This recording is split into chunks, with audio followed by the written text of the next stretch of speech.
Salam, kadarlı iyileşler. Bugün biz Türkmenistan'ın demokratik opozisiyasının hem de Türkmen protest hareketinin Daşarıurt'taki vekillerinin katnaşmalarına birlikteki protest aksiyasının geçirilen yeri olan New York'tan size öz reportajımızı teklif ediyoruz. Şimdi basın bu protest aksiyası başlanar New York'ta. Ona yürütü Demokratik Vatan Türkmenistan yani gıyıtkalınadı devleti Demokratik Hareket'in baştutanı Murat Kurbanov Avrupa'dan, Fransa'dan yürütü uçup vardı New York'a. Hem de şol yerde Murat Kurbanov'un baştutanlığına bu protest aksiyası geçirilir. Protest aksiyasının esası, teması siyasi tutsakların azad edilmeli. Türkmenistan'na ne hak yerden türmelere salınıp saklanan hem eziyet verilen siyasi tutsakların günüvirin azadlığı koy verilmeli. Hem bu aradaki talap. Inni Murat Haçan bu gepleşik bu nime hakkında yankı protest aksiyası hakkında özüm gurur vermek istesem bana ait, men sana sözü geçireyim. Häzir meni tekkürler bilen salamu aleykum iyileşler. Biz häzir ONU'nun yankı Birleşen Milletler Guramasynyň öňüne, binasynyň öňüne baryp otypys. Häzir ýollar ýapyk. Hemme köçeler zatlar probka geçer ýerler 45 minutda ýitirdik gelinçek. Bir näçe minutdan biz barmaly nokada barys. Ine şöyle bütün dünyanın prezidentleri üçte yankı şolun gepleşikleri arasındaki gepleşikleri çıkışlar ondaşından Daşary işler ministrinin ýolbaşçylygy gelip şördü. Dünýäň yani koptuğu var arada, dünya ütüşü var arada, dünya bir devlet ve näle hep köpçülük devlet bilen bir wurda gitmeli şu toralary yani gözüne alıp maslahatlaşylýar ve şu wagtda biz öz protestimizi geçirýär. Yani Türkmenistan'daki bir kanun bir kanun ýa-da türme saklayan adamları boşaltmaly. Yine 79. sessiya her ýyl sentýabrın 20-sinden başlaýar, oktýabrın 5-ine çeldi diýär. Şol aralykda ýöne diňe 2-3 günlük prezidentler gelip gidýär. Yine şol güne bagyşlap biz ýanky şu protestimizi geçirýär. Sebäbi köp döwletleriň prezidentleri gelýär-de şu prezidentler gelen soň ýygyna jurnalistler gelýär, ýygyna ýani MİD'in başlyklary gelýär, diplomatik korpuslar gelýär. Bir topar siyasi neşriýatlar, mysal üçin Respublikak Partiýaň, Demokratik Partiýaň politika jurnallary ýa-da ýene şuňa meňdeş neşriýatlar gelip şöyle informasiýany bütün dünýäde dargalýar. Ine şonuň üçin bize Türkmen höküminde bir kanunçylyk edýän Türkmen höküminde basışlar gerek. Şu basışlarym ine şu ýaly publiçny ýanky adamyň üýşen ýerlerine görkezilip basışlar ýanky bir kanunçylyk tasdiklanyp basışlar başlaýar. Şonuň üçin şöyle geldik. Ahir soragy. Murat, inni sag boluşy bir giriş hökmünde iýleşlerimizi, bizim dinleýijilerimizi tanış edenim üçin şu protest aksiyasının esas teması bilen. Şurada aýtmaly zat häzir New York'ta Birleşen Milletler Guramasynyň baş assambleýasynyň 79-njy sessiýasy dowam edýär. Indi şo 79-njy sessiýa diýmek, şoň döredilen günden bäri 79-njy gedek şol şähere geçirilýär. Bu taýda geçirilýän şähere o Türkmenistan'daky ýaly bir oýnutgy Atalowluň eýlek-beýlek siňekkä alyp aşgaat bilen kadaň arasynda gatnamasy ýa bolmasa adamlara azar berip okuwçylary okutman, studentleri okutman olary ýoluň gyrasynda düzüp adamlaryny azar berip ýörmesi alberdatlar. Bu taýda bütün adamlarda degişli meseleler maslahatlaşylýar, geňeşilýär hem-de her ýurdun prezidenti, premier ministri, türlü ýurtlarda döwletiň işini devletin işine başçılık eden adamlar ya ol prezident respublikası bolýa ya bolmasa egerde prezident respublikası bolsa prezident baş tutan bolsa ol gelýär, egerde premier minister dolandyrýan bolsa prezidentin diňe ýani prezentasyon ýani wekilçilik etmek funksiyasy bar bolsa onu devleti dolandıryan premier minister bolsa premier ministerler barya gatnaşmaga hem çıkış etmege.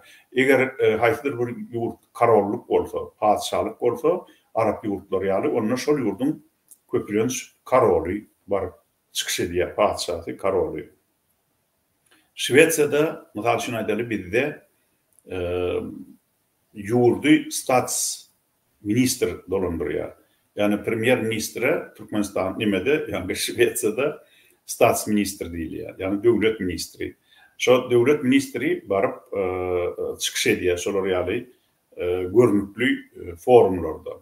Inni men bir näçe günden bäri şol forumda ýani Birleşen Milletler Guramasynyň 79-njy Baş Assambleýasynyň 79-njy sessiýasynda çıkış edýän dürli ýurtlaryň başçylarynyň çıkışlaryny dinledim.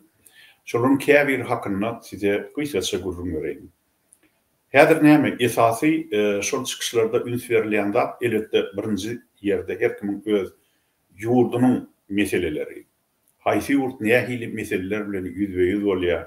Ne Afrika ýurtlary, şol sany Latin Amerika ýurtlarynyň käbiri öz ýurtlaryny tebii yani klimat ütköşlüklerinin, ütkömelerinin uly mesele öwrülenini öz çıkışlarına belirlediler, aýtdylar, gurrun berdiler. Şoňa garşy nähili işler alyp barýarlar.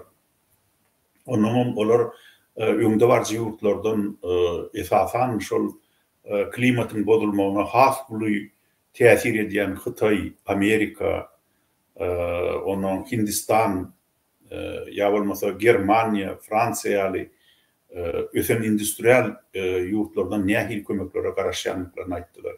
Şonu men ýadymda galan bir zat bu meselede Guatemala prezidenti şeýle diýdi, döwlet ýolbaşçysy.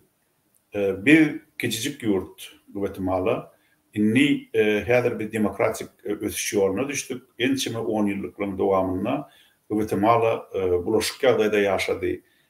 Diktatorlar oturdy ýurdun başyna, halkyň mätäçliklerini, halkyň çekýän jebri jepasyna kän üns berilmedi. Emma inni ençime ýyldan bäri Guatemala dogry ýola düşdi, demokratik özgörüşler barýar. Hem de bir ösen industrial ýurtlardan ýürüte bir zady aýratyn talap edýär, haýyş edýär. Şol klimatyň bozulmagyna esasan täsir edýän Hytaý ýaly, Amerikanyň Birleşen Ştatlary ýaly, Angliýa, Germaniýa, Fransiýa ýaly ulokan döwletler jebrini çekmeli bolýan kiçi döwletler. Şoň üçin biziň şu meselede tebigatdaky oňoýsuz ütgemelerin barýan wagtyna bize kömek berin. Biziň halklarymyzyň çekýän jebrini azaltmak üçin siziň maddi bollugyňyz gerek diýip şol meseleni öňe sürdi. Şol wagtyň özünde de ýanky belleşme ýaly dünýäde halkara arenasynda ýa-da uly üns çekýän zat olam Ukrainada barýan uruş, Orsiýadyň Ukraina üstüne çolmagy sebäpli 2020-nji ýylyň 24-nji fevralyna başlanan uruş. Gaty köp üns berilýär şoňa. Ýöne ondan beter has köp üns berilýän ýene bir uruş var. Uruş ojagy var, şol konflikt ojagy. Olam Israil, Palestina arasynda hastaky Israil hem de Gaza halkynyň arasynda barýan aýrylgyç uruş. Ol uruşa doğrusu uruş diýsen hem bolýar, ýa-da bir tarapyň zor salmagy hem edýän gyrgynçylygy diýsen hem bolýar. Sebäbi Gadallaryň eline ne uçor wa kırıcı ne uçorlar wa ne bombalayıcı tamolyotlar var ýanky uçorlar. Ne bir agyr artilleriýa var. Umuman yara urundan Gada halkynyň eline hiç tat ýok diýsem boljak.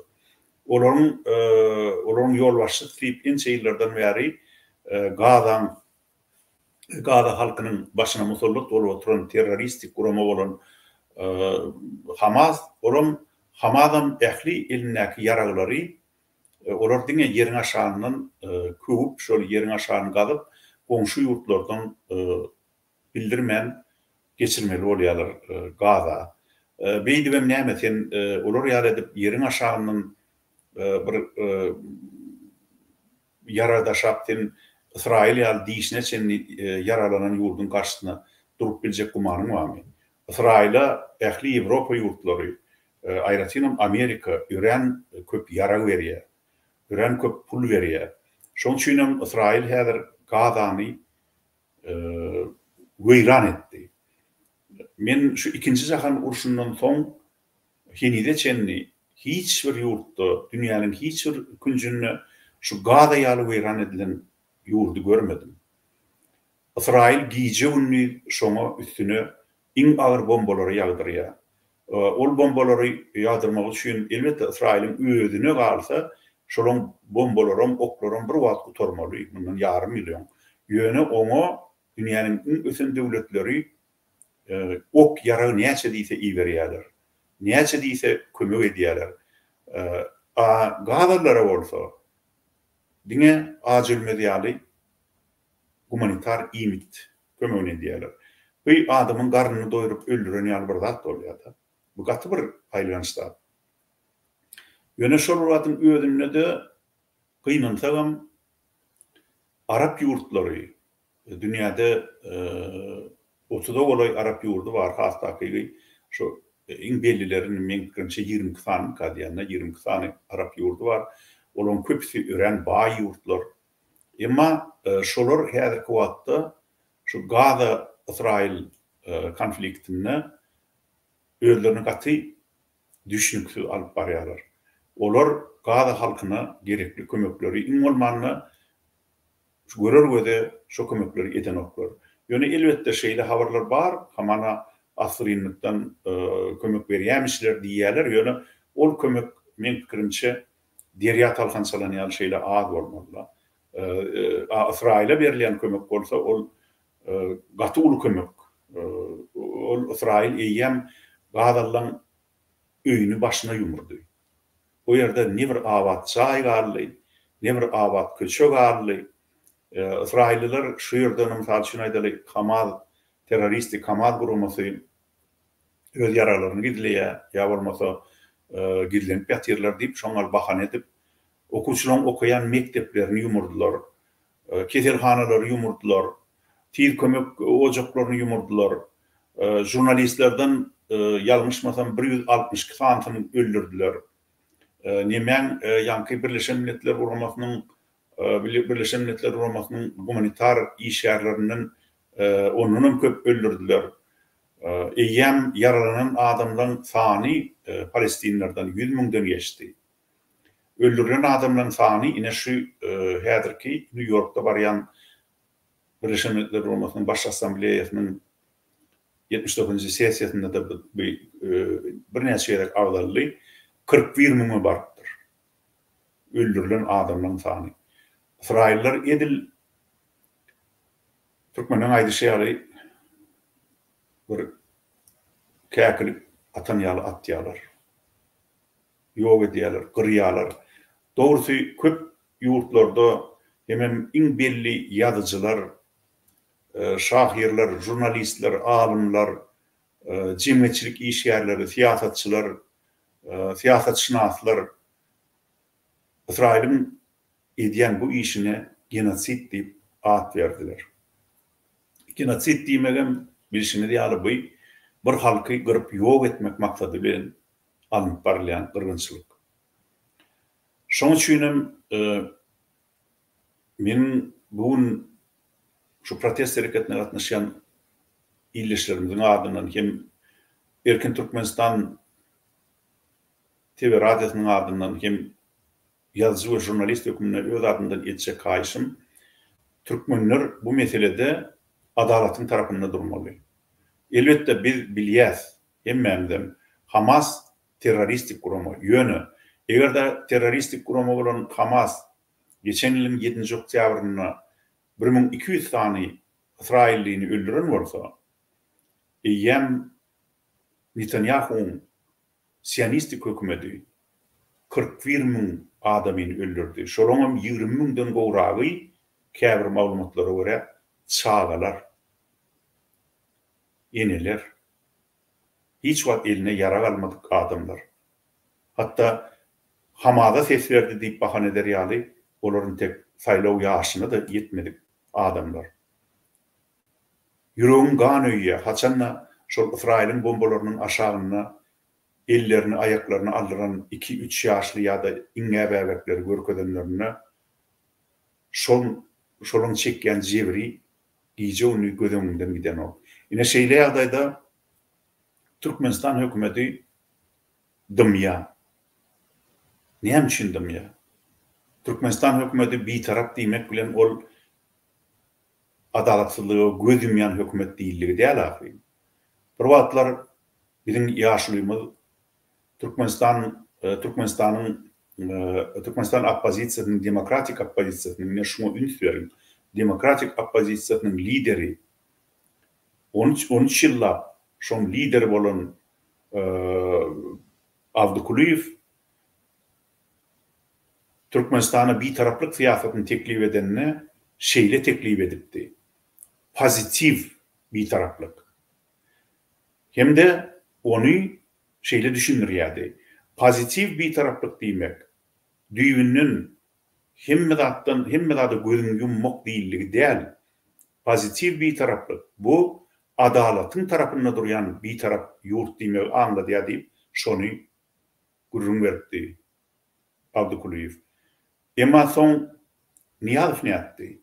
Şo pozitiv diýen sözi aýyrdy da diňe bitaraplyk diýen sözi goýdy. Şol bitaraplyk diýen söze bu kulubam, şol kesgitleme bu kulubam, Niyazowyň öýdem, ondan soň onu öldürüp häkimeti basyp alan Gurbanyly Berdimuhammedow hem häzir nominal ýa-ni prezident kursyna oturdulan Serdaram, bulan üçüsem dünyada adalatsyzlygyň köpelmegine goşan koşýarlar. Bular hiç bir ýerde, hiç wagt adalatyň tarapyny tutan ýerleri ýok. Hatta iň bärkisi türkü döwletler goşulşyp, gelin bilelikde türkü halklaň, türkü dilli halklaň hak hukukyny goralyň, öz graždanlarymyzyň hak hukukyny goralyň diýip Ankara'da İstanbul'da ýa bolmasa Almatada, Bişkekde, Daşkentde ýynananlaryna şoňa barmaga gorkýarlar. Öňni ýazpam baran okdy şoňa gaçalyk edip geldi, biz bir tarap diýip bahan edip inne atalowlum şeýdi. Gorkunç toşançyklar ýaly. Şo türkü halklaň özara birleşmek prosesine de gatnaşmaga gorkup, şondaşynda köwüjekleşip aýlanyp ýörler. Onuň Gadadaky barýan şeýle ganly uruşda da gynansalam Türkmen hökümeti hiç bir ýerde öz sesini çykaran. Beýle de bir zat bu. Palestin halkynyň adalatly uruş alyp barýanyny bilmeýän bolsa, Gurbanyly Berdimuhammedow ýa-da Serdar Berdimuhammedow, onu olar bu dünýäde näme bilýärler? Sebebi Palestinaň öz başyna döwlet durmagy hakynyň bardygy hakyndaky rezolýusiýa 1948-nji ýylda Birleşen Milletler Guramasy tarapyndan kabul edilen rezolýusiýa. Emma şoňa Israil häzirki günçe ýol bermän gelýär. Gaza halkyny gettoda ýaşadýar. Getto diýmek bir daşy çäklendirilen edil konslager bir zat. Gazalyň hiç bir zada haky ýok. Daşarky dünýä bilen öz başda gatnaşmaga da haky ýok. Sewda etmäge de haky ýok. Derman satyn almaga da haky ýok. Hemme zadyny çaý içimşe bilen ölçäp derman içilen ýaly İsrail hökümeti şäklendirip özü kontrol edip geçirýär. Elektrik hem şolaň elinde. Saglyk pudow hem şolaň elinde. Onuň şeýle ýagdaýda 70 ýyl ýaşadylan Palestin halky ençeme gedek gowgulaň tutuldy. Bu intifada diýilýär, ýadyňyzda bolsa, şu intifada gowgulaňlary boldy. Yasir Arafatyň döwründe de. Ondan soňam inni bu gedegem ine şol halis çıdaman gaza halkı özünü çektirilen jewre edilen hütüme çıdaman misal üçin eder şoň başynda oturan Gromo akılsızlık bilen şeýle hereket edenine, teröristik hereket edenine eger İsrail doğru baka verir. Proporsional derecede ulanan bolsa onu Afet para maňa bir 5 minut söz berseňiz men bir ýagdaýlar düşünýän ýürüýte onu köçüp ine şo ýerde polisler bar geçip bolanyp şoň üçin başga köçäňizler barýar şo ýerde yetip bolsa protestimiz dowam eder. Edil 5 minutdan bir efire çykar. Şoň üçin aktyr taparasy efir alyp bar berim. Böyle. Indi yani bir wagtda ikimizden görüldük. Şoň üçin aýplaşmaň kadarly ýylyşlar. Sebebi Murat köçede bolan soň ol ödijen diýýärde ýöne studiýadan aýdylýan zady eşden o. Nanny 5 minut şemeti ýene wagtymyz bar. Men ýanky diýänim Garaz Türkmenistan öz bitaraplyk diýen sözüne bokulyp bitaraplygy diňe adalatsyzlygy gollamak üçin peýdalanmalylar. Öz halkynyň hakyny ýeme üçin peýdalanmalylar. Türkmenistanyň baýlyklaryny talap daşary ýurtlarda gizlemek üçin peýdalanmalylar. Gurbanuly bilen Serdar bir zady birlik öýlenmeli. Ahir soňy hükman Türkmen hasap sorar sizden. Şol gün onuň siz ýylda Talip Abbas diýen bloger bar. Olam reportaj alyp barýar şeýlerde. Nezip bolsa olam çykşy diýär. Bizem barýar, hemmemiz barýar. Şoň üçin bäde açyk probkalar köp, ýaman köp wagt ýetdi ýolda. Nezip bolsa delegasiýada görýärmi? Delegasiýada bizimden okadym. Şular maýlanyp, ýani köçeler ýap. Adam köp. Hemme diplomatik gulluklar. Yani hökümetlerin gullukları şöyle gelip şu o nakbot geçen bütün dünya baş asambleye koşulup şöyle mesele söylüyor ve şu meseleleri yani bütün dünyaya yayarlar informasyon. Yine biz devam edeceğiz. Yine efire çıkan Afet Para yürüdülerim efire sağ olun. Böyle. Inni yan men diýdim şu baş Birleşen Milletler Guramasynyň baş assambleýasynyň 79-njy sessiýasynda çykyş eden käbir beýlik adamlar hakynda da birkaç aýdaýyn. Mysal üçin maňa Iordaniýanyň karolunyň eden çykyşy ören bolýar. Waleyküm selam. Gol özüňiz näde? Şükür bilen halk üçin watan üçin jemleşip hemme opozisiýa aksiýasyny salam alekümler. Waleyküm. Biz häzir ekranda diktatör sistemi şonuň üçin elimizden gelen hemme zady düşmanyň garşylaryna. Murat bilen Talip Abbas görýär. Indi basyn beýleki gatnaşyjylar hem goşular diýip ümid edýär. Indi şu Iordan karolu var. Iordaniýanyň karolu gören bol çykyş etdi şu baş assambleýanyň sessiýasynda. Aýtlyk wagty däl birleşme wagty. Palestin halkynyň Burada bir ýatsa. Wagty aýrylyk ýerinde. Kaptor bellek geçti yine Birleşme Milletler Guramasyna gatnaşyjylar ispaýsy. sorry. Yine beğendim. Yine şu yerde ha bir minutun efirden çıkmadı bolýan. Bir toçkam tapaly. Ondan soň Katar'ın baş tutany, döwlet baş tutany ören bol çykyş etdi. Olam İsrail'in öz hüjümlerini biýuna ilaty gyrmasyny, çaga çuwan gyrmasyny besetmeligini talap etdi. Besetmegini talap etdi. Şeýle gow çykyşlar boldy. Hem şu çykyşlar dowam edýär. Eger wagtymyz bolsa, gaderli ýylyşlar haýsy dili gow bilýän bolsaňyz, şol dille assambleýada ýanky şu sessiýada Birleşen Milletler Guramasyna edilýän häzirki çykyşlar dinleýän. Sebebi şol çykyşlar dinleýände dünýädäki döwletlerin köpsini ören akylly adamlaryň dolandyrýanlygyny görýän. Hem de olara gözüň gidýär. Şonu men mysal üçin aýdaly şu yankı adynazdan döwlet ýolbaşçylygymyň çykyşlaryny dinlämde de, beýlekliň çykyşlaryny dinlämde de şeýle pikir edýän, wagt Türkmenistanyny da şolary ýaly bir akylly, adalatly adamlar otursa bolýarmy döwlet başynda diýip. Elbetde şol wezipe azbirlik demokratik halk hareketinin baş tutany häzirki wagtda inni ol bu işten çetleşdi ýöne oňa baramazdan Nurberdi Nurmammedow Türkmenistanyň prezidenti bolmaga diýsen münasib adamdy. Ol ören okuly, bilimli, adalatly, külli türkmeni deň göz bilen garayan şeýle adalatly şahsiýet. Ol Hudaýa şükür häzirim bar. Eger bir oňun ütgeşlikler bolsa Türkmenistanyna onu Nurberdi ýene-de halka öz güýjüniň ýetdiginden täze döwleti gurmak üçin kömek eder diýip men umyt edýän. Ondan sonra Avdukuliýew Birleşen Türkmen Opozisiýasyna ýolbaşçylyk etdi.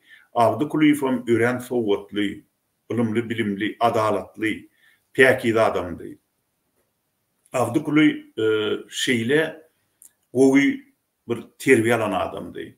Ol hem alim, hem dilçi, edebiýatçy. Ol 25 ýyl töweregi odolky eslerin diplomatik sistemasyna işleyen adam. Ençeme ýurtlarda, aýratynam Arap ýurtlaryna, SSR-in ilçixanalaryna iň ýokary wezipelerde işleyen adam. Döwlet işini gaty gowy bilen adam. Şol wagtyň özünde de men oň bilen bir 15 ýyl tanış boldum, 14 ýyl bile işleşdik opozisiýada, daşary ýurtlarda. Şoň üçin onu gaty gowy tanadym men. Ol ören arasy adamdy. Ýekece hiç wagt Avdukuliýew adam bir adamyň bir teňnesini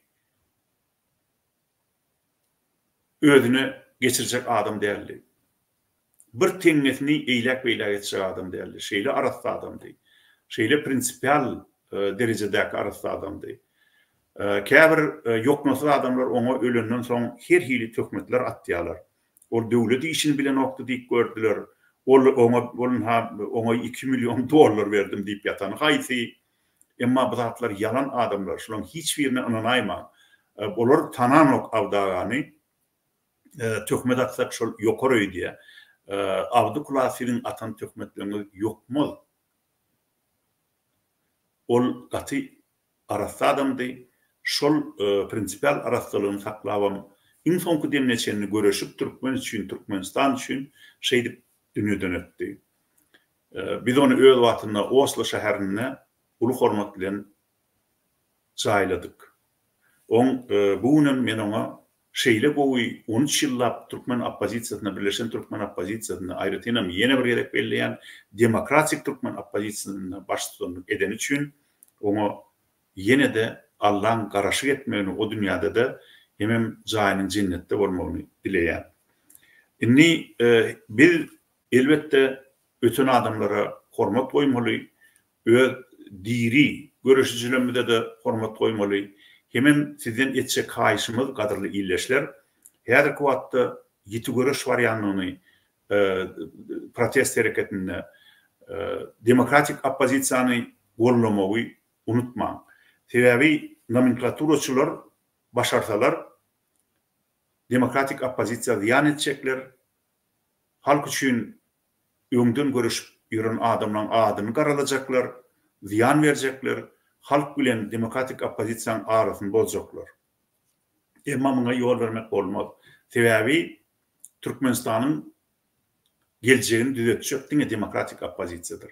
Sebebi nomenklaturaçylar diýseler siz bir gowgatdyr. Öýtmäň nomenklaturaçy diýmek öňkü döwletde wezipe, ýokary wezipelerde oturan hem owrulukda tutulup, kezaplykda tutulup, türmäge düşüp, soň gaçyk gaýdyp özlerine bu taýda opozisiýoner diýip at beren kezzaplar olur.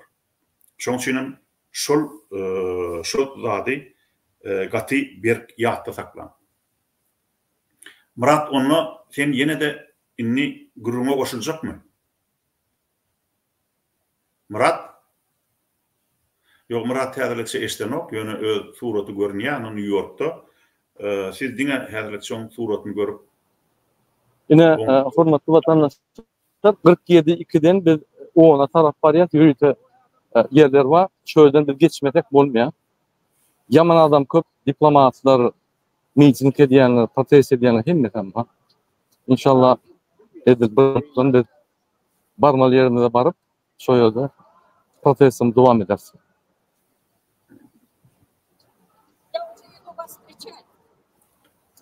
Осторожно, осторожно. Так, возьмите его. Пойдемте. Nurcan Apa da geldi. Geldim. Nurcan Apa. Вот. Hem var derdi. Talibim geldi. Вы нас ведите, потому что мы не знаем. Berde yaman kop diplomatlar var. Bütün devletlerin diplomatları yani dip korpuslar,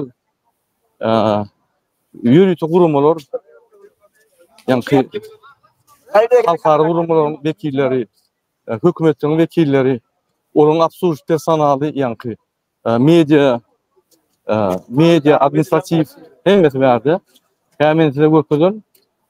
Bizim barmalı yerler. Yine aç gör bolya.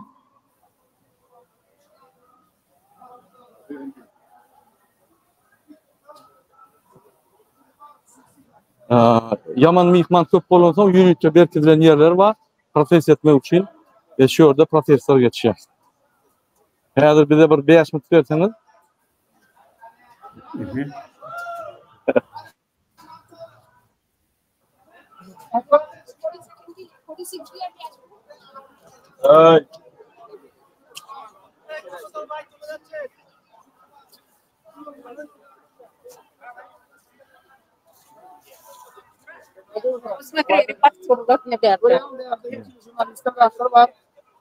Давайте bizim bir yerde dur olayım. Nurcan Apa.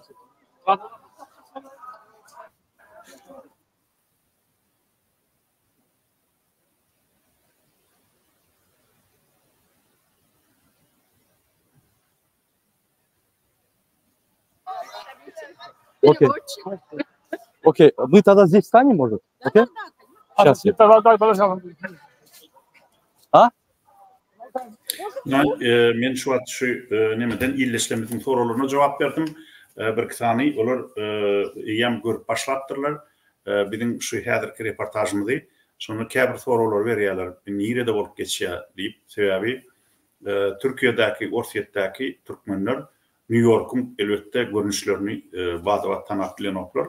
Şoň üçin ýene bir ýere gaýdýan gadyrly illeşler. Biziň häzirki reportajymyz New York'tan häzirki wagtda Birleşen Milletler Guramasynyň binasynyň öňüne alınıp barylýar. Häzir men şoňa ýetip barýarlar. Murat Gurban, onuň beýlik gatnaşçylar, olaň käbiriniň atlaryny aýdaýyn. Talip Abbasow soňky döwürde biziň illeşlemizde öz dogruçul çykyşlary bilen özüni tanadan. Onuň öňden belli adamlardan Nurcan var, başga da kimler bar bolsa soň Murat'yň özü olary olaryň adyny aýdar. Ana häzir siz görýäňiz nemede ekranyna şol New York'un köçesini.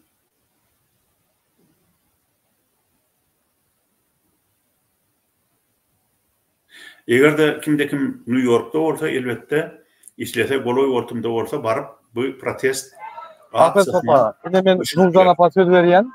Nurcan Apa soralar etdiňiz berip bilýärsiňiz. Salam. Nurcan, salam vatandaşlar. Akrep Sapar, salam. Biz bugün 27 sentyabrda miting geçirdik diye söz vermiştik. Demek onun Milletler binasının önü Utay'da atsepilin Utay'ken göğveren oklar yine Utay'da bir spesial atvizyonlu mesle есть. Halk bakın hem yer ne adamlar gençler öz nägilerini görkezýärler. Seredin.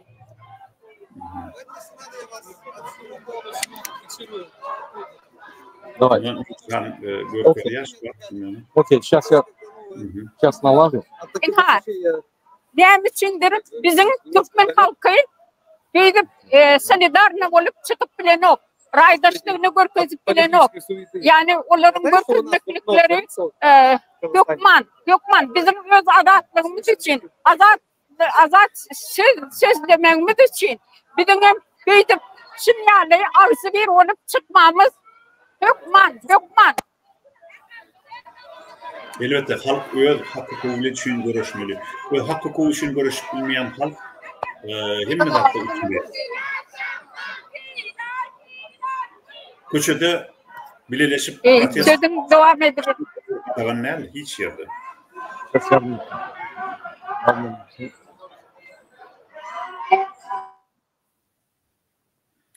Murat Oraya.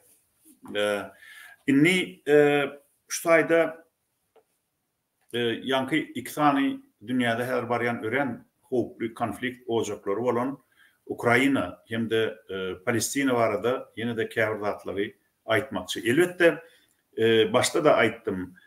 Köp yurtlan baş tutanları öz yurtlarının akı in ulu problemleri aydiyalar. Öz halklarının yağıtı gelecek üçün çeken zahmeti var da aydiyalar.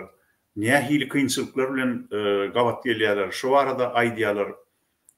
Ondan garad men diyecek olan adım şu çıkış ediyen baş tutanlar, devlet baş tutanları koy ol prezident olsun, premier minister olsun ya da karollar olsun, padişahlar olsun şolon hemmesi meni katı bir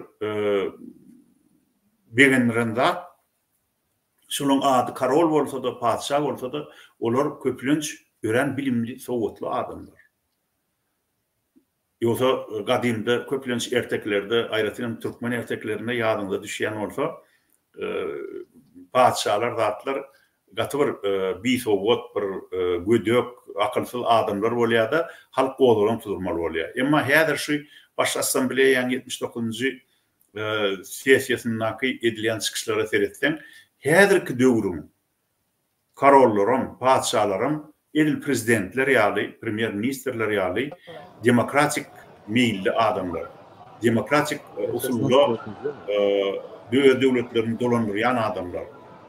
Şon üçün onların ediyen çıkışlarım şu özlerinin kuvvetli bilimli adamlardığını, adaletli adamlardığını görkediye. Onlar öz halklarının alıdasını diyorlar. Onlar Kurbanlı Berdimuhamedov yali ya, Serdar Berdimuhamedov yali Türkmeni talap görün, öz yurdunu talap görün.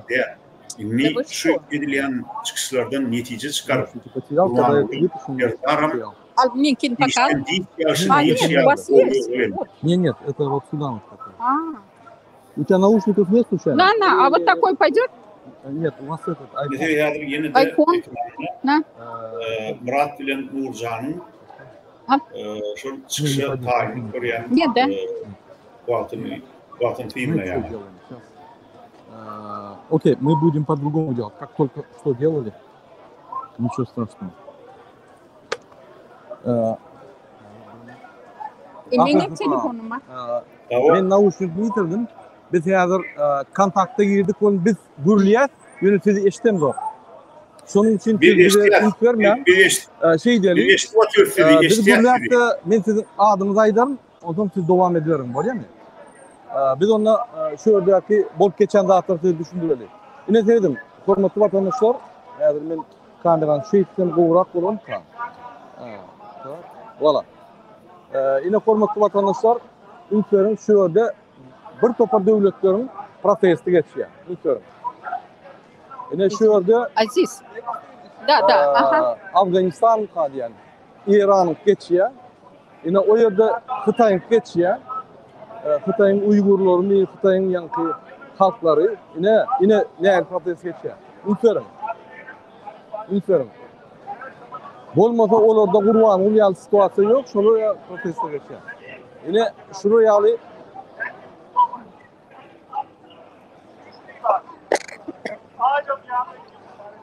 şuraya protesto geçiyor. Yine ülkelerin o zaman onun binası yine şu orada. Şu tarafta. Şu öndeki duran onun binası.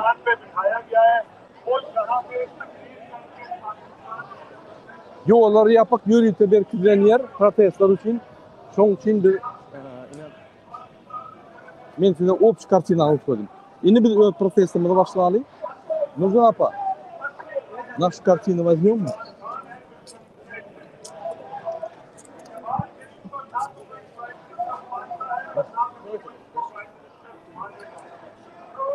Yine vatandaşlar bizim протестimize başlayacağız. Уважаемые гости нашего канала, уважаемые туркменистанцы, мы сейчас находимся напротив здания ООН. Буквально здесь проходит 79-я Генеральная Ассамблея ООН по безопасности мира и по регулированию всех конфликтов. Вот в этой ассамблее, которая проходит сейчас здесь, находится очень много президентов многих стран. Поэтому это событие года для Нью-Йорка, для ООН. И здесь находится очень много дипмиссий, очень много диппредставительств, очень много политических изданий, которые освещают эти события. Такие как «Политико», такие как от каждой партии есть издательства, которые здесь находятся, американских партий, других партий. Здесь идут протесты, и это все освещается. Вот, как я сейчас показал вам, на вот этой стороне есть очень много протестующих. Каждый протестует по своей тематике, рассказывает свои проблемы и привлекает внимание стран. Здесь ходят между ними журналисты и тоже снимают. Вот, в частности, мы сегодня вышли для того, чтобы поддержать наших политических заключенных в Туркменистане, которые были незаконно задержаны, незаконно осуждены, и к ним применяются пытки и издевательства. Вот я хочу показать Мансура Менгелова, который на протяжении более 10 лет в тюрьме занимается правозащитной деятельностью. Он борется. Его избили вначале, посадили незаконно. В тюрьме он начал защищать права людей, над которыми издеваются. Его и в изолятор сажали, его и как бы избивали там, несмотря на это.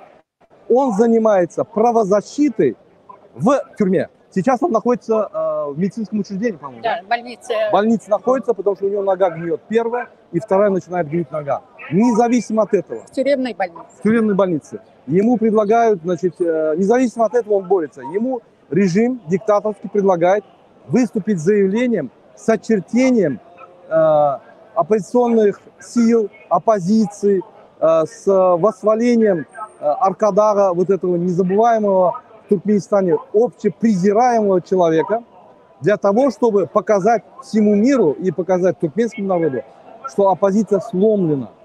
Несмотря на это, он до конца стоит и говорит: я незаконно осужден, я не признаю свою вину, я буду стоять до конца. Это герой Туркменистана. Поверьте, каждый день он совершает героический поступок. И мы сюда вышли специально, чтобы всему миру показать, у нас есть такие герои. Туркменский народ не сломлен, мы до конца пойдем. Гурбангулы Бердумхамедов на последнем народном собрании, который состоялся 2 дня назад, плакал, умолял не разрушать страну, не разрушать его политическую, демагогическую, диктаторскую систему, просил народ. Если вы помните, 4 года назад он играл на гитаре, танцевал, ездил, с собаками ходил, с кошками ходил, статуи ставил собакам, кошкам, дворцы строил, коням, кошкам, собакам, а сегодня он плачет. Это говорит о том, что мы подошли к финалу. Я хотел бы рассказать еще о Фархаде Мейманкулиеве. Фархад Мейманкулиев также исчез в Турции. О его местонахождении никто не знает. К нам поступают разные данные. Сейчас мы ждем подтверждения от туркменских властей, от спецдокладчика. У нас есть точные сведения, где он находится. Его тоже похитили из Турции. Это турецко-туркменская спецоперация. Они наплевали на законы. Эрдоган наплевал на законы. Наплевал на международные конвенции, которые он подписал. Его слово ничего не значит в мире. Он довел страну до того, что в 10 раз валюта поднялась. Он довел страну до того, что уже никто не верит Эрдогану. Поэтому я обращаюсь к турецкому народу. Вам тоже надо бороться. Вам надо прекратить давать право такому, как Эрдоган, нарушать международные нормы и законы. Поэтому мы должны отметить, что Эрдоган соучастник вот этих всех событий с похищением активистов, с отправлением их на родину на верную гибель. Дядябай Джумасапаров, Фархат Мейманкулиев, Рушан Клычев, Азат Исаков и другие, Максат Байрамов, Мялик Берды, Аламрадов и другие были отправлены. Это имена тех, кого мы знаем. Есть имена, которых мы даже не знаем. Их отправили, молча их там арестовали, их посадили, с ними занимаются. Мы даже не знаем. Это Джумасапар Дядябаев. Он находится сейчас в узбекских застенках за то, что он ничего не говорил Узбекистану, а поддерживал туркменский народ. Также я хочу показать Это не надо, это девочка. Мердана Мухаммедова, который недавно был задержан и немедленно отправлен в Туркменистан для того, чтобы над ним там издевались. Мы в курсе, как его избивали. Его повесили головой вниз. В одно место привязали баклажку с водой, чтобы он разговорчивый был. Заставили ему признаться во всем. Заставили взять данные у него. И тем самым они пытками осуществляют давление на оппозицию. Сейчас он осужден в Туркменистане. Также похищен режимом Бердымухамедова. Про эту девушку вы расскажете? Ну, не надо. Окей. Вот, уважаемые туркменистанцы, уважаемые телезрители, что творится в Туркменистане. Мы специально приехали, я полетел из Франции специально, чтобы показать всему миру, как туркменский режим борется с активистами, какие пытки, издевательства, незаконные действия, суды незаконные осуществляет против этих активистов гражданских. Не только гражданских активистов, против простого народа. В Туркменистане нет законов, которые работают. В Туркменистане работают только устные законы или устные указания господина Бердымухамедова. Он в настоящее время является Гурбану Бердымухамедов и президентом, и управляет страной. Он свою страну превратил в маленькое земельное хозяйство. Что хочет и делает. Все люди, все подчиненные, которые работают в правительстве, заточены только на его власть. Используют и пропагандируют только его власть, обслуживают только его власть. Я обращаюсь в нацбезопасность, я обращаюсь к полиции. У вас ни чести, ни достоинства нету. Как можно слушать уголовника, который убил предыдущего президента, который убил сына его в Европе, его слушать и издеваться над своим народом? Вы с уголовником работаете, вы уголовника защищаете и мирный, спокойный народ сажаете в тюрьму и издеваетесь над ним. Кто вы после этого? Я снова предоставляю Нуржан Апа. Это наша Нуржан Сюзер, представительница ДВТ в Нью-Йорке и в США. Эта женщина на протяжении многих лет, еще до образования ДВТ, занималась защитой прав человека, выступала на митингах, защищала политических заключенных. Сегодня она опять находится с нами здесь, и вы ее услышите. Она расскажет, почему она сюда пришла, чем она занимается. Пожалуйста, слово вам. На туркменском, на русском. На каком хотите. Так, я отсюда хочу обратиться к мировому, чтобы нас слышали. Мы на протяжении многих лет уже говорим, хотим добиваться справедливости и свободы прав человека в Туркменистане. Мы многократно об этом говорим, но почему-то наше мировое сообщество или не хочет слышать, или же или у них времени нету. Мы сейчас, как говорили, показывали про наших политических заключенных. Мы добиваемся свободы. То, что они сидят в тюрьмах, незаконно их крадут.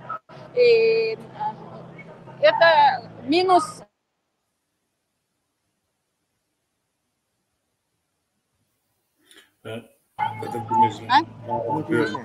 Сумки, он ушел. Ты поближе стой, потому что я вижу героя.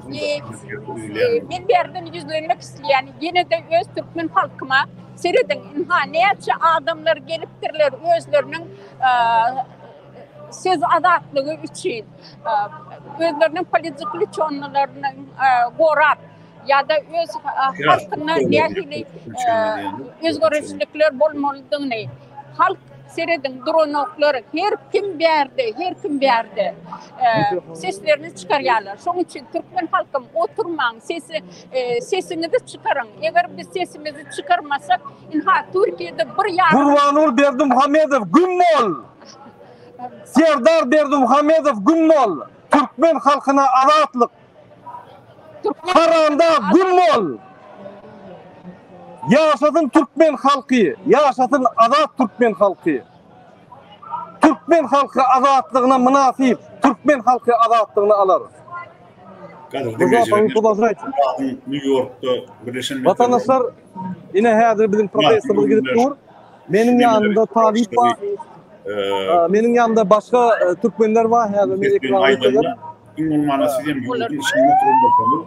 arkada! Gümmol arkada! Gümmol arkada! Gümmol arkada! Gümmol arkada! Uyuduğun için ne? Yor onun aşağına girip kaytalanır. Yine şu yerde biz Gurbanur Berdimuhamedov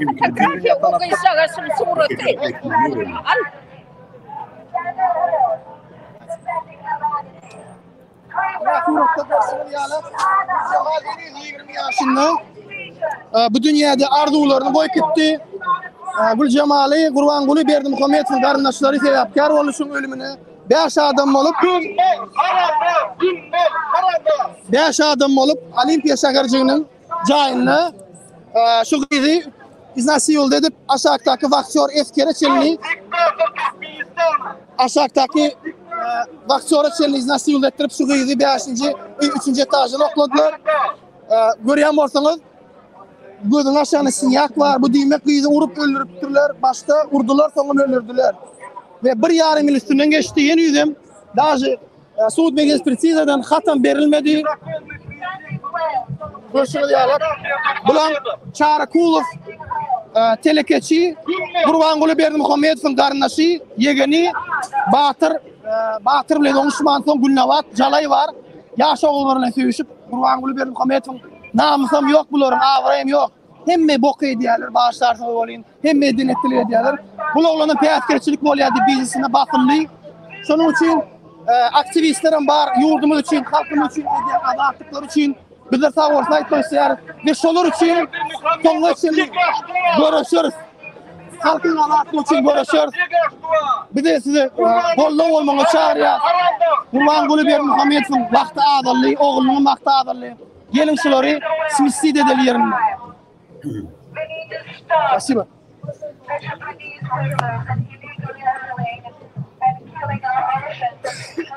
Bana yine ufak verdiğiniz benim bir Türkmen çayçaklı adım var.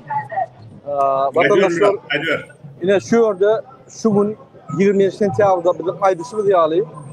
Biz şu yere geldik. Yine onun binası şu yerde yerleşer.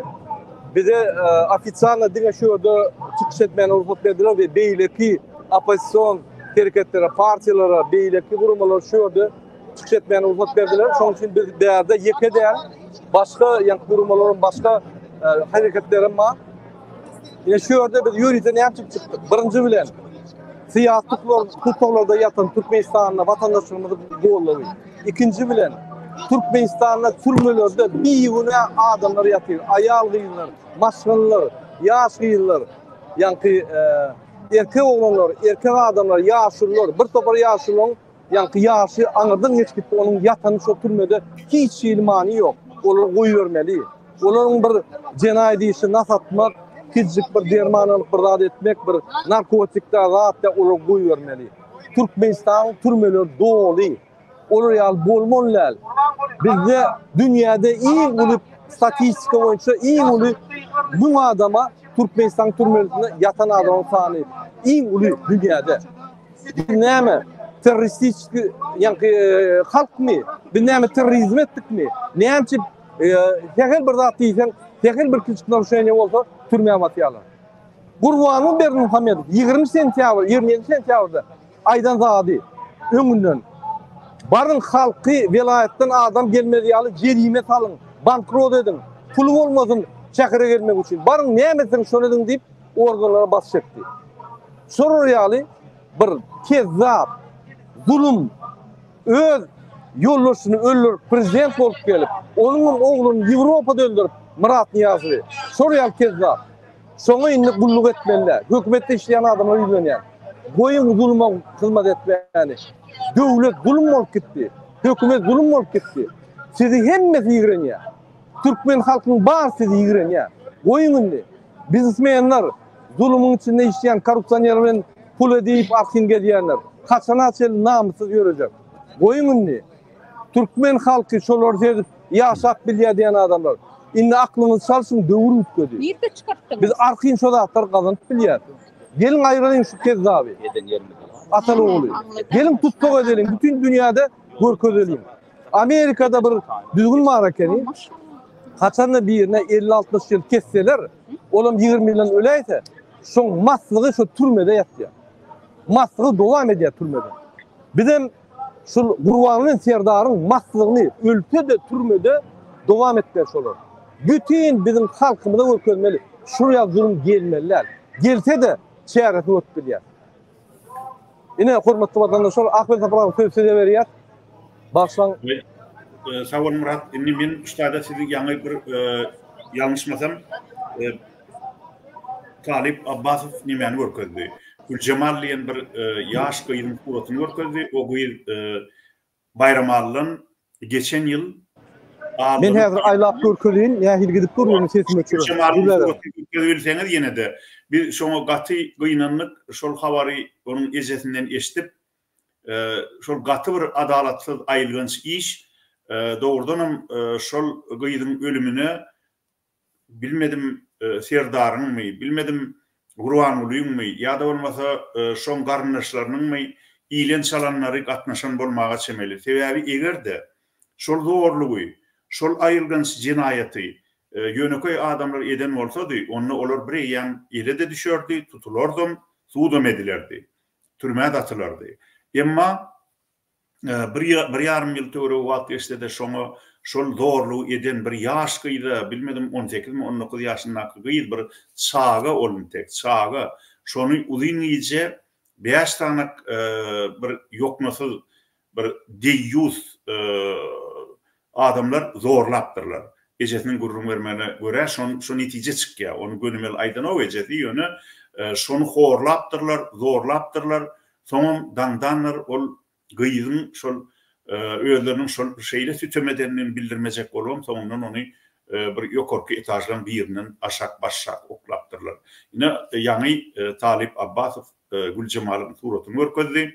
Eğer de Türkmenistan'na İruviç demokratik devlet kurulsa onu biz hükman şol suut işini teyden golgar.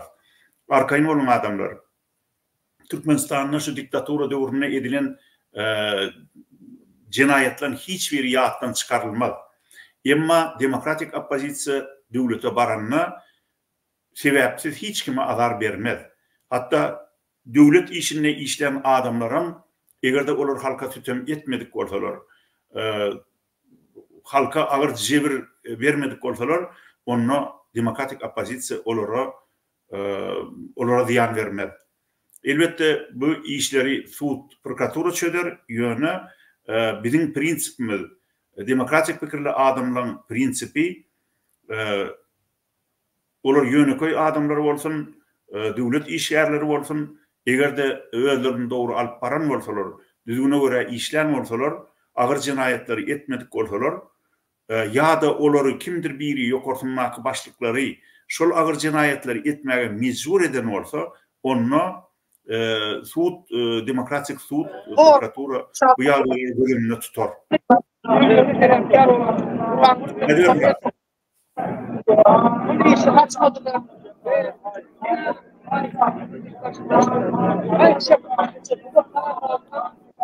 Yani yine de Murat ekranı görünüyor, yönün tek eğer başlasam ben ona yol veririm. Yine de iyileşmez.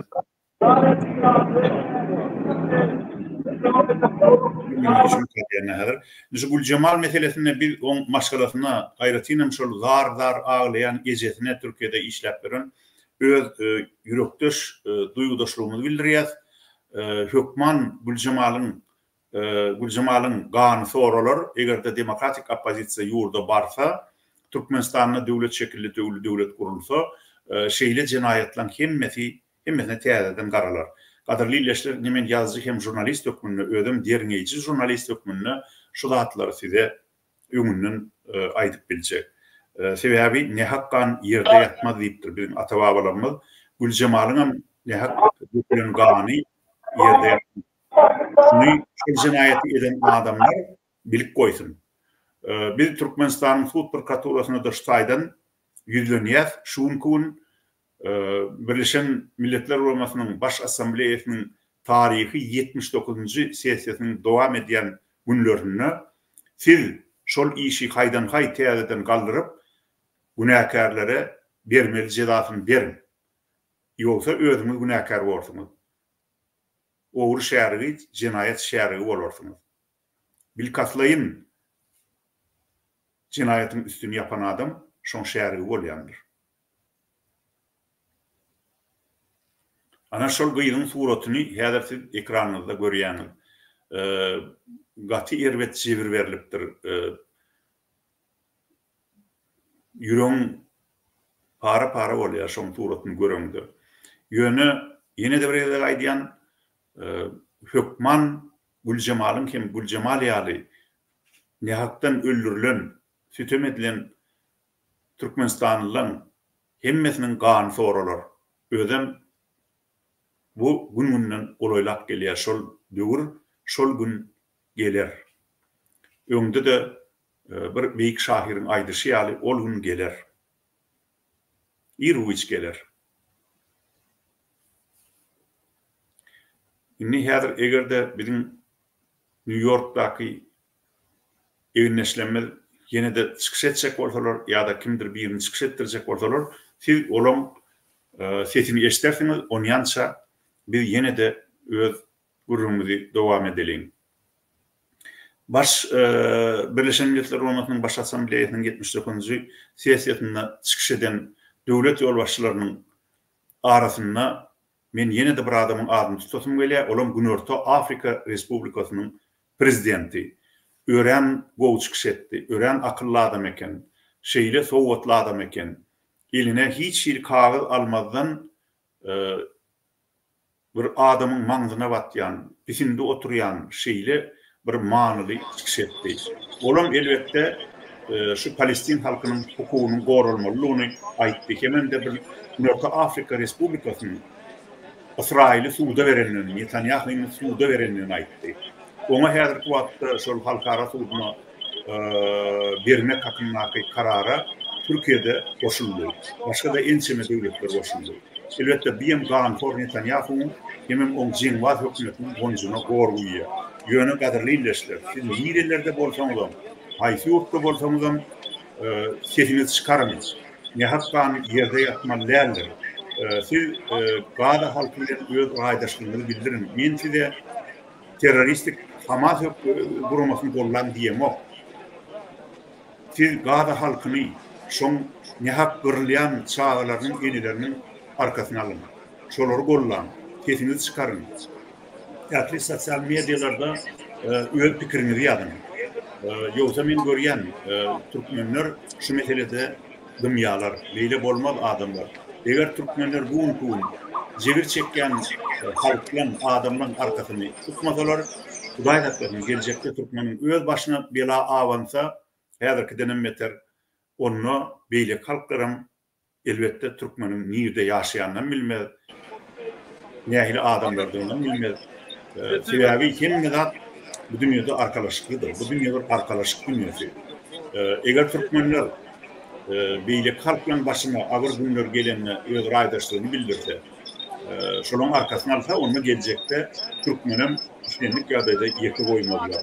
Belki bize Kurbanly Berdimuhammedowyň hem Serdaryň başistik hökümetini agdyrmaga da kömek ederler. Murat onu hem ýene de aýtsakyň wagtda aýdyber. Sesin hayal geliyor Murat. Katı hayal geliyor sesin. Hayal ediyor. Hayal geliyor o katı.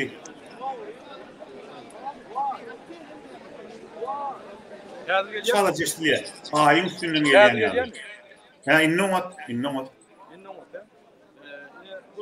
Yine Amerika diyen, yine de Kveteliyor. Yakın gelmeliler. Sen yakın gelmesen eşitleyen ok sesin. Yok, mikrofonun gelen ok mu? Yok, çağlaca ayın üstünden gelen yanlar. Yango o eşitlikte orada. Mikrofonun gelen ok mu? Yok, yine de katı pes. Sesin derecesi pes. Onu başka şey değil. Bir mi? Kağıdı ses geliyor mu? Yine ne boğuluş başladı? Geliyor mu? Ha o indi geliyor, yana katırak ne kurulu. Hocam. Yine hormatlı vatandaşlar, biz yalnızca bir neçe kadroları okuduk, şu yerde Afrika devletleri yani öz profesini geçiriyor, öz merkezini geçiriyor. Hatta şolarım kurulmasını gelmişti. Bizim halkımız öne çıkmadı. Şimdi biz etmeli, yani doğurma, batış ediyorlar, kardeşime başlayır. Şimdi bizi ölürse ölmemiz olmuyor. Şimdi vakti gelecek. Kurbanlığı ağlap başladı. Biz öne gidip yani Türkmenistan'da teyarda götürüp Murat yine de sesin pes. Murat sesin pes. Goğulatlar aydayan adamlar eşitmeli sözleri. Yakınına durdu gurlever ştayda. Şu drone yerinde gurlever. Yani şu tayda durup gurle hani. İnleştiriyor mu? Ha o eşitliğe yönü katırak gepli.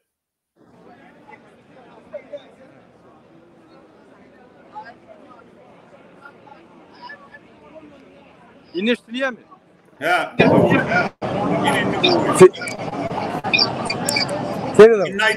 Vatandaşlar, bir yalnızca size Afrika devletlerinin yani kurulmaçılıklı protest ediyenli, manifestasyon ediyenli ortadıkta. Çünkü yine biz şu ara 3 olup geldik, 4 olup geldik. Yine Luzan Apa men, ana talip, tuğulime anarda interview verdik. Şuraya gelmeli. Devletine bize gerek gel. Bizim hemmemize gerek. Şunun için size hahiş ediyor. Boşluğun hareketleri seyretmeyin. Men bu topordan, o topordan, bu tapağı yok. Her vakit birleşelim. Niye yanında? Yine gelin birleşelim. Niye barmalım? Türkmenistan'a barmalım mı? Davaytı baralım. Birleşelim, edelim, koyalım. Bes edelim şu hakları. Bir kanun şartları. Şunun için yalnızca ben okudum. Afrika devletleri, Pakistan, Xitay, hem mesul. Hatta yine namazı mukaddurur görüyor musun? Hem protest ediyorlar, hem namaz okuyorlar. Allah'dan başka da alttan korkan okuyuşlar. Hani bizim Türkmenlerimiz? Hani bizim dine inanan, adaletli, yani korak gelen Türkmenlerimiz? Yöne hükümeti işlep, korrupsiya edip, bizmenler şolarına işlep, pul kazansa, ay yaşat bilya deyip, bizim içimizdeki rızkal yolumuz yanlış, fikir edişimiz yanlış. Biz tiyerden, közden almalı, bol etmeliyiz. Şunun için yeni bir harekatlar diyen Merdan Muhammedov, Cuma Sapar Dedebayev, Mansur Mengelov, Farhat Memankuliyev, Maksat Bayramov, Rövşen Kılıçev hemmesine adatlık. Türkmenistan'ın içinde bir kanun yağdaydı, bir güne yatan bir topar maşgalılar yatıyor. Yani erkekleri, ayağları, gıyıları, eceleri, kakaları, bağları, ataları hemmesini koyuvermeli. Eğer de cinayet işi soru yal ulu olmadık olsa 10 yıllap, 15 yıllap basmak gerek gel. Nasatın için 5 yıl basmak, Sovyet Soyuz'dan basmadı şunu. Sovyet Soyuz'dan şunu düşündürüp propaganda edip, vaspitaskara yankı işleri geçirip, terbiye işleri geçirip şunu görüştü. Yönü basmadı. Demek Sovyet Soyuz'dan beter durmuşuz. Biz bet etmeyiz. Öyle kim? Türkmenin bir bağvaraplı bir samsık şunu biz ayırmalıyız. Bol etmeli. Bar şu spana, öğünü onurmayan, gödük, bihepbe, hiç vakit terbiye almadık, şamlı pamlılar öne çıkıp külün çıkardı hükümetin. Külün çıkardı hükümetin statusunun, çinovnikin statusunun külün çıkardılar. İnanın, lüboy polise bir yerini öldürseler barsalar, polis diye yok oradan buyruklarımızı biz ellemle dokuşuyor. Şunu yani Türkmenistan'ın konstitusiyosundan daşarı bir kezama adamlar olur polis emkeme oraya Biz şonu el getirip bilemdik. Inanın, men Aşgabatda önümüzden oğlan, ön şuraya bolsa bir ya ölük gidiye, ya çıktık gidiye, ya da şonu öyüne çıkmadı yani diye. Kim bolaysın? Prezidentin oğlu olsun. Han oğlu Edermen oğlanlar. Han oğlu adamlar. Neyem oldu bize? Bez etmelinni. Ölsek ölüp durup da neyeminni? Bağışlan, yemeği alık etmelin mi? Kaksız, günahsız, ayağlarımızı, kıyılarımızı zorlap gitti olur. İnsim etmeli mi? Yine yankı yaşlıydın eceti dakansa gidiyor. Bir topar Türkmenistan'ın hakkı içinde oturun erkeklerden erkek. Ben günah edeyim. Bir topar adamdan. Hani biz? Hani erkek olur? Aşgabat'ın oğlunu neydi? Hani Hıtrovka? Hani özünüzde göğnünde etiyen o çıkıyor mu? Neyme korkyanız mı? Neyme korkmayadınız mı? Hani Gavdan, hani Mir, hani Köşi, hani Sırçık, hani 6. 5. 2. 1. mikrorayonlar? Hani siz? Neyme oldu size? Ay uryalar, maskalan, bahsedi. Partizançılık et. Görüş. Almalı şunları biz. Şunu almasak bir-birden yuvuk koyaryalar bizim hemmemiz. Men sahada Türkmen diline, siyaset diline değil de sahada Türkmen diline düşünürdüm. Bundan beter size yüreğinize neyin kapıyını kalkmağını bilemok. Şunun için vatandaşlar biz tutulan adamlar için görüşür. Siz tayyar olsanız biz bariyat. Eğer siz bar değilseniz bariyatsız. Kalalım. Hareketlerinizi görküp başlayın. Bizim eden hareketlerimiz 5%'ını edin biz bariyat. Ölmelen olsa öyle yaşıyordu. Burvanılı türmede oturmalı. Ugalovnik, cinayetçi, bir devletin yol başçısını öldüren terörist, MHM, polis, niye seyredeceğiniz? Prokuratura, sud, kaziyetler, Türkmenistan'da çalışmaları tizden bolor. Cevap verirsiniz. Neyme şunu arayes etmediniz? Neyme düşündüreceğim? Ay men edilmedim da işler gitmeli keninde edilmeyen olsun. Başarmayan olsun stol kucaklap oturmalı keninde. Bilip kanunları bilip etmesen cenayete gidersin. Kanunları bilip korksan cenayete gidersin. Senin statüsün var. Sen reaksiyon vermeli. Bolmasa işten çıkmalı. Ben başaranlık işten çık. Hem eğleyen hem ziyatkalayan erti tutulan vaktin ay men neyem edeyim? Men de neyem elimden geliyor? Hani elimden gelmeyen zat yok mu? Elimde pistoletin vardır ha. Bir adın vardır ha. Bolmasa o aktivistler tutup yencip o görgüller, yekölleri 5 olup 10 olup yencip gelip görmek neyme kovmu? Kaç yapış onu etme. Yine ben Aşgabatlara yüzleniyen, Akıl velayetine yüzleniyen. Köpten Mersin'de hiç tatlıya okudum. Qaraşyadım. Oğlanlar çıkar, hareket eder, eyder, beyder. Dine kim çıkıyor? Kezzaplar, banditler, bir samtıklar çıkıyor. Hani kanuni? Hani bir edermen adalet ödeyen oğlanlar nerede? Ya ayarların arkasında getiriyorsunuz mu? Bolun ne? Maskara olduk, dünyada maskara olduk. Trolling bir gezek şöylenin sonu. Çözelim mesela. Vakti geldi. Men Nurcan apa söz veriyor, Nurcan apa. Türkmen halkı, inha, yürüm baydağımızı, biz şu baydağı bulunmalı. Bizim öz vatanımız var, biz öz vatanımıza iyi çıkmalı. Yat yurtlarda 8'den olmalı değil. Hemimiz ağzı bir olmalı. Ağzı bir oldukça iş görer. Onun için hepimizi ağzı birliğe çağırayan, baydağımızı söymeyi, vatanımızı söymeyi çağırayan.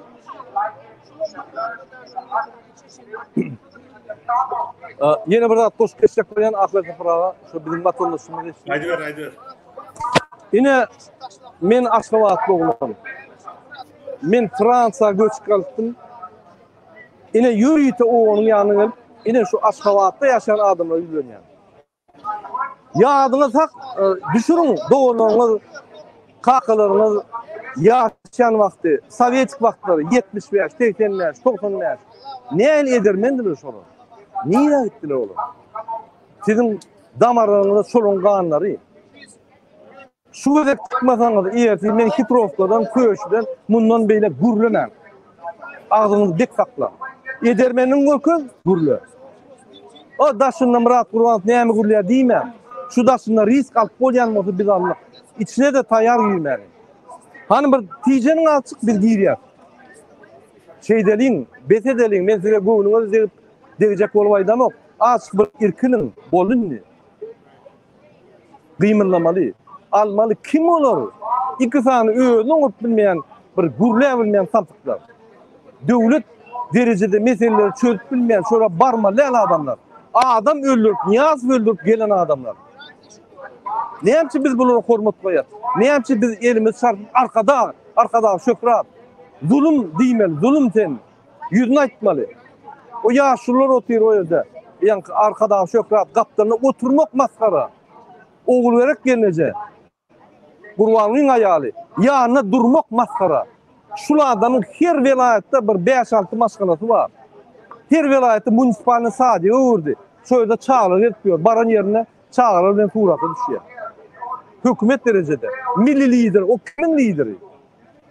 Ayıp bilen yokmu şoňa? Bese dowundan. Türkmen halky seni hemmesi ýigrenýär. Öýde gelme. Bar ýok bol şöýden diýip biz sizi gollar. Söz sizden akıl tapara. Ni sağol Murat şu janyp aýdýan sözleň üçin ýöneştaýda yeni bir nemeni ýatlatmaly mukadiýanlar. Ne ýani men gurulma berdim. Bir minut akıl tapara şöýde reportörler bizden interview aljak bolýar. Türkmenistan ýagdaýlary boýunça bir hada interview berip siz gepleşe geçilerin bizim tek dowam edip bolýarmy? Bolýar. Ini ştaýda men aýtjak bolýan dadym Edil Heather, New York'ta Birleşen Milletler Uramasının Baş Assambleýasynyň 79-njy sessiýasynyň gidýän döwründe ähli ýurtlaryň başdanlarynyň gelip öz ýurtlarynyň ýagdaýy barada gurrun berýän hem de dünýäň geljegi hakynda çykyş edýän döwründe Türkmenistany basyp alan, Niýazowy öldürüp döwleti, häkimiýeti basyp alan Berdimuhammedow bilen oň ogly ikisi bütün adamları, garrurtulary, studentleri nime köşke gawap Cemal Saparov diýen bir at gitirene Türkmenistanyň gahrmany diýen orden takýalar döşüne. Bu näil maskaraçylyk adamlar. Inni gel Türkmenistanyň gahrmany bolurmy Cemal Saparowa. Bir bolmajaklar da ahyrim, bu bir günäý iş. Gurbanly beýtmäň. Türkmenistanyň adyny ýere salmaň, Cemal Saparyň köwüşine çenini aşak düşürmäň. Cemal Saparyň ol ak dawanyň basmadyk yeri ýok, basmadyk bir hapalygy ýok.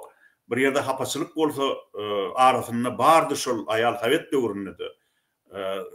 Öň Niýazowy allap onu öwüp şeýdip günni gördü. Göder şawlykysy. İnnen sizin öňüňizde ýallaklap, yaramsaklyk edip sizin ejeňizi kakaňyzy öwüp ýylen salamlaryny öwüp çeýdip ýör. Siz şu hatlary adamlar bilýär. Bir minut sözüňizi berýär. Häzir bolar. O aýdy. Nezerden Türkmenistanyň organlaryna ýürüte örkezýän. Ne şu polis. Men protest Fransadan gelip protest etdim. Türkmen adamlar protest etdi. Bu reaksiyası normal, kanun gorýar. Bize bir zat ise gorýar. Bize Türkmenistana ýüre bilen dok, köçeden geç bilen dok. Siz Türkmeniň gözüniň oğruna aldyňyz. Siz halkyny tutup öldürüp başlar. Besedin o. Ine polis, ine. Häzir şuna interview alsaň aýdýarym. Yes. Sorry, 1 minute please. Okay. Meni alma diye gayret etti ya. Yine bir yerde de bir polis var, evet. Arqın yanımızda dur, şuradan problema yok. Olur, demonstrantlar oraya. Yine polisin düğünü. Konstitusiyanı oraya. Bizim polis ne yapmadı ya? O haramzada Türkmen başı olanla, onun yankı sırtına seyredip hem yerine oğuşap çıktılar. Şimdi bu haramzada, o haramzadan öldürüp geliyen olayım, bunun sırtından ılgap, yankı onu yazan 58 kısabını kelletine 3 gözek vurup bir dünyada maskara olup bir şunun izinden ılgapıyorlar. Utanın yok muydu? Vapşe utanın yok mu? Öyle ne el var yani? Çağırında ne el seyrediyor? O yaşlılar kısab alıp arkada medal almak. O arkada zulüm dünyada hem statistika boyunca, onun dakladı boyunca hem yerde zulüm deyip hasap ediliyor. Zulümün adını döşüne takıp Guwup ýörmüň sen. Kellen işleýän sen. O näme beýle bolýar? Kelle 180 gradus üýtgedi. Sizinki beýle bolmada ho.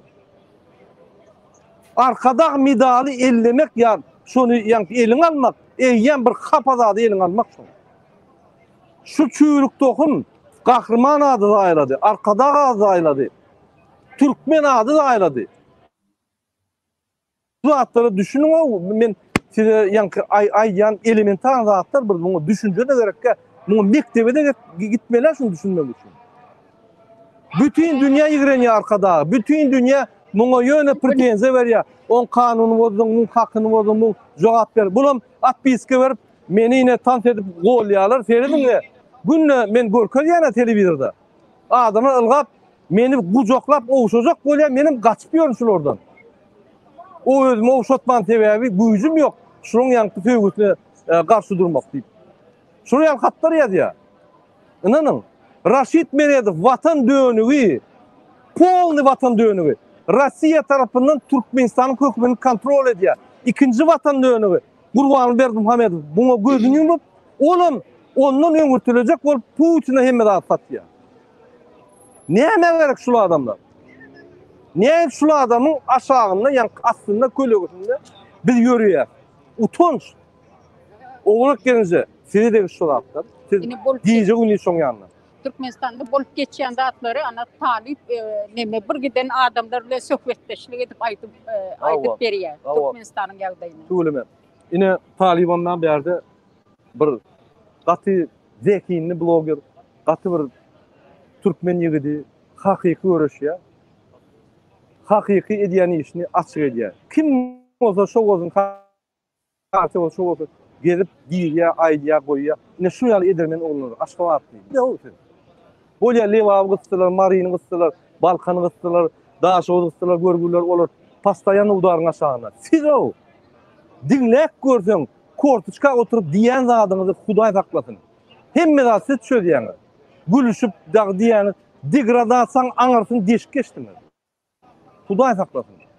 Öz ýegenler maýdaýyn. Ejen pejen diýip getip ýörler. Utançlar. Biz nire var ya? Indi biz var abi. Davayçı durolayın da düzöleyin bir gerekti. Hemme zady. Kim düzöp bilmeýän bolsa yerini bilmeli, imsim oturmaly. Düzöp bilýän adamlar öňe çykyp Türkmenistan düzötmeli. Bezetmeli. Dowam ediyorum akıl falan başlar. Konstitusiýa göre kanun boýunça dolandyrylmaly. Ol bir tiýren ýa bir vilayatyň hökümet däl ahyrym. Ol ýyllygyna 3 prezident bir vilayatdan bolar ýaly ýa bolmasa bir raýonyň bir etrapdan bolar ýaly Türkmenistan bir biriň melligi ýa bir kärhanasy däl ahyrym. Akıl sapra ýene bir zat aýtjak bolýan, ine seredin. Ine dine diýerler de adamlar, ýa namaz okuýarlar. Kaptanına polis tur seredin. Polis tur. Polis Türkmenistan'da sen namaz okak bir şeyle. Köşkün önünde ya da bir bina önünde yığınak gidiyorlar. Amerika Türkmen dinine yine şeyle seyrediyor. Yani Müslüman dinine neye seyrediyor? Problemi yok. Biz Amerika yine ervet devlet, beyle devlet, eyle. Şu Amerikan bağlılığında yine biz şöyle gelip aydıp biliyor. Amerika bağır yok olunmazsa yine şöyle gelenler Türkmen spesifik edip alıp gidiyordu. Düşünmeli şunu. Amerikan hiç zaten men gollamak yönü şurada mümkünçilikler var. Yine sen dinin et, protestin et, polis dur seni gorap dur. Sen kanun bozan yok. Türkmenistan'da eğer köşkün önünde ya bir yerde namaz okusan sen din nemen bozan o konstitusiýany. Mescide barsan salan oklar. Beşten köp üýşürden oklar. O näme uzatlar? Kim aýdýar onu size? Polis hem kime? Men inanamak şu Gurban'ın şu nokot şunu edim diýip aýdýany. Siz gorkup şoň sırtyna giýjek bolup edýäňiz. Inanyň. Maskaraçylyk. Men diňe Gurban'ı idiot mukaddiysem, siz idiotdan kim zadyňyz özüňiz diýip soraýar. Dostunuz kim bolsa özüňiz soraýar bolýar. Şoň üçin indi düzeliň. Bolundy. Şu bir ýan geçdikmi ýa aýtmak ýok. Öňe üdelin. Siz hem düzeliň. Siz halky ellemeseňiz, inanın halk kalya. Ona kelýän, buna kelýän Avezov dagy hemen orunmasary bizi dasiýanyz var. Sizi çüýe döktürmedi. İnanın siz. Näçe aktivistin, näçe halkyň işini ordunuz. Çüýe döktürdi.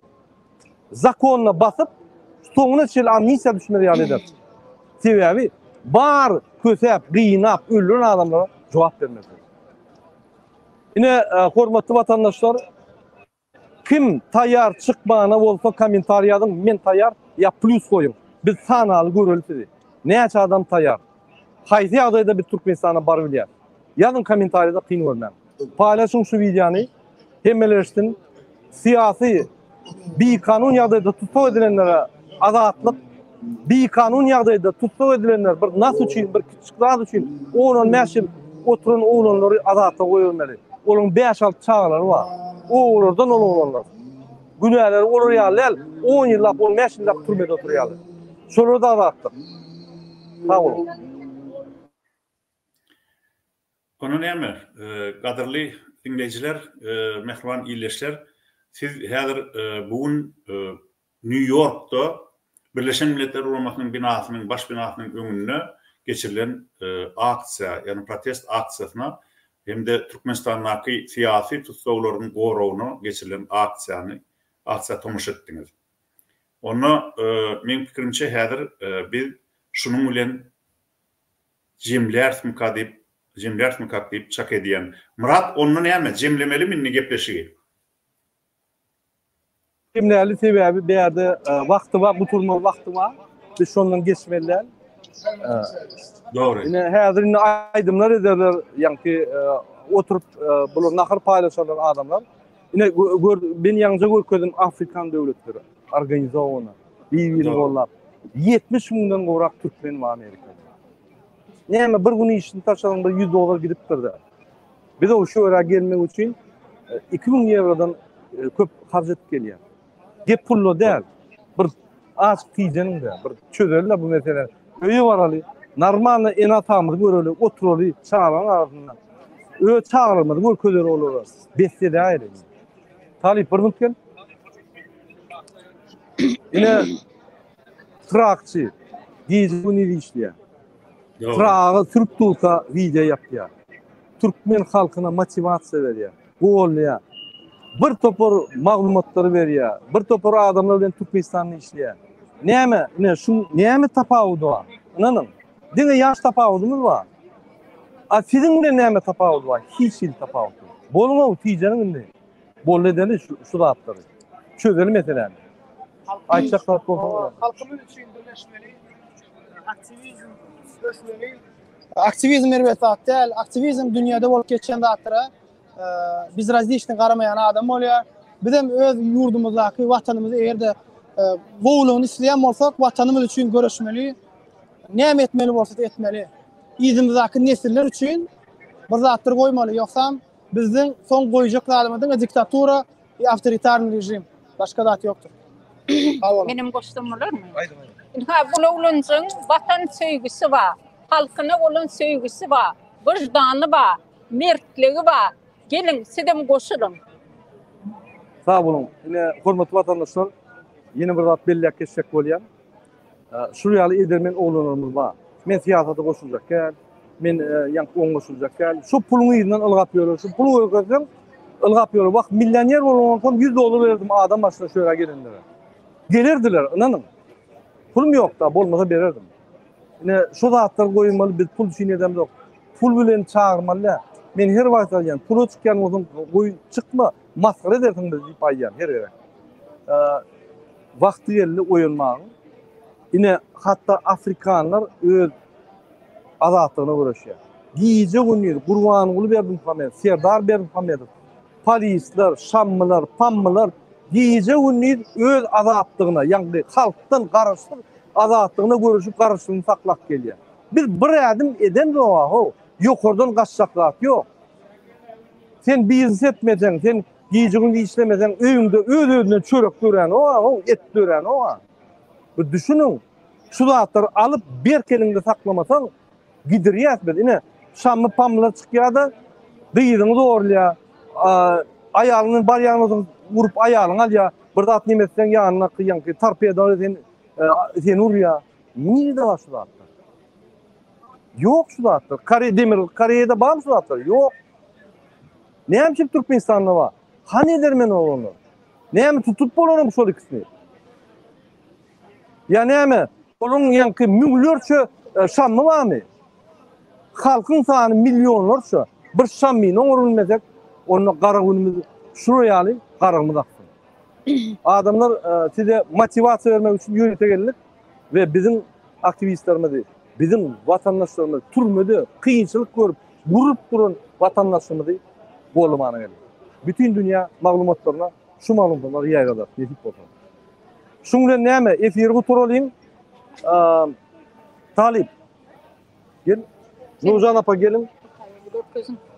Biz cemiyet yine 3 olup çıkış ettik şöyle zapis ettik. Sizin temmenizde birinci köp sağ olsun ayya. Digliyanın için yamul kahraman. Yöne hareketler gerek. Şoň için akılda bravo köpten ayaklarını efir atparan için şuraya halkında düşündürýän için yöne vakti geldi. Yıllap görüşmeler bir gerek düzetmeli. 33 yıllap zulüm olup bollu edeli o şunu. Koy olsun edeli. Bunu birbirini öldürüp tükünmeye. Bir yeri ölse beylik peyda olay ya. Biz özümüz yerine koymasak olmuyor şunu. Ona näme? Şunun bilen efiri soruyor. Hemmeňize sağ olun. Hoş sağ İkağıl menem aydayın. İkağıl menem aydayın. Neme Talip senem dur. İnhan seret Murat Talip hem neme Nurcan köp sağ olun. Yine Türkmen halkının adının şuun kıyalı tarihi gününü